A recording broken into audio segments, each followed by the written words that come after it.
Hi guys! Magandang gabi ha! Welcome back po dito sa Gandara SRU channel for Showbiz Update. Andito na naman po ako ang nagmamaganda ninyo Chismosa upang maghatid ng latest update and fresh happenings patungkol sa Kim Pao. Kaya naman kung hindi ka pa nakaka-subscribe, i-click mo na yung subscribe button at notification bell na nandiyan sa baba para maging updated ka at mauna ka sa mga latest nating balita.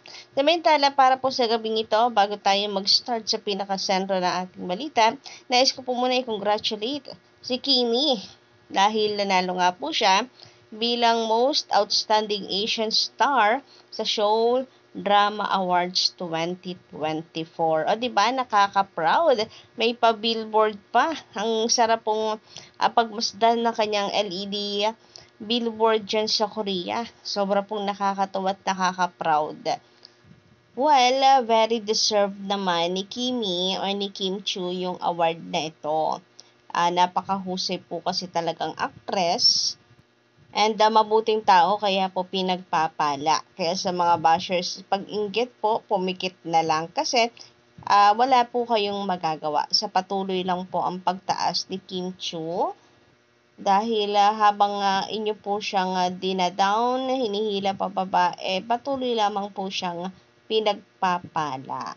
So, kanina nga po, nagpe-prepare na itong si Kim Chu sa kanya pong pagbiyahe papunta sa Seoul, Korea. Kasi September 25 ba yung schedule and very excited po ang mga fans na makita si Kimi na lumakad po sa red carpet. By the way, trending nga po pala itong si Kimi sa social media, sa X, ang dati pong Twitter. Ayan, very excited ang mga fans kaya talagang pinag-uusapan siya ngayong araw. Trending ang Kimi and bukod po dyan pati po ang Kim Pao ay trending. So number 22, Kim Pao hindi mo mapaghihiwalay. Trending din po yan in Philippines. Ang Kim Show Drama Awards winner.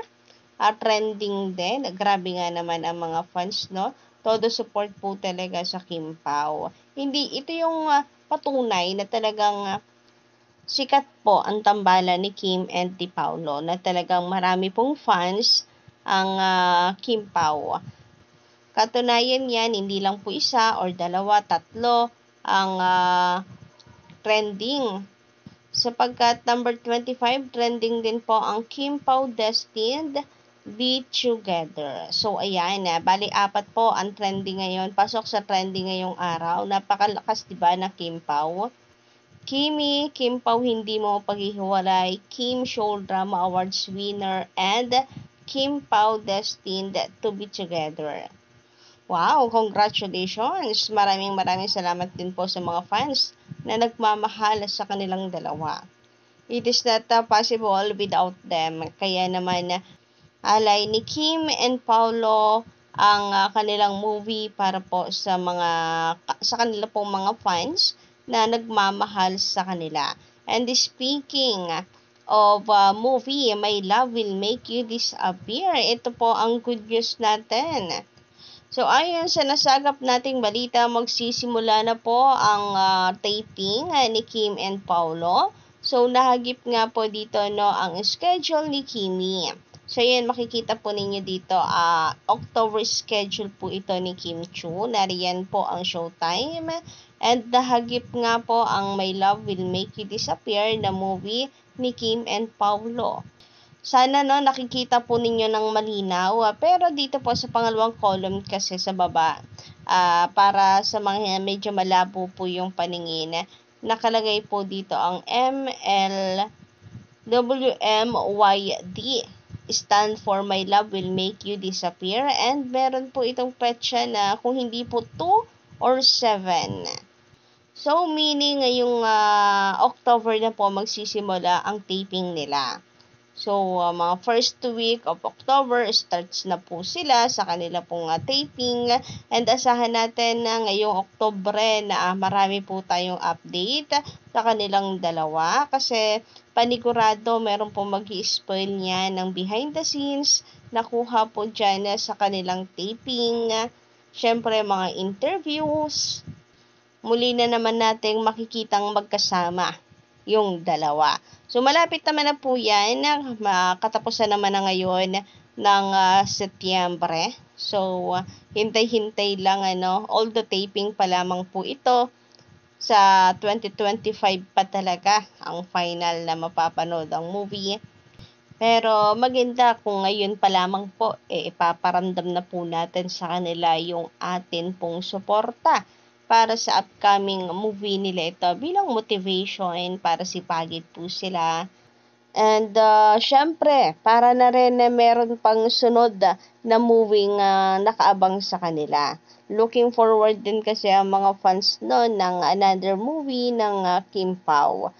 Sana nga ay may mga next projects pa ang Kim Pao. Pero parang mayroon pa ako narinig na interview from isa pong director na kung saan ay sabi doon ay kung may pagkakataon, why not? Kasi based po sa kanya ay hindi kasi siya yung yung halimbawa, Kim pa, hahanapan niya ng project, gagawin niya ng project.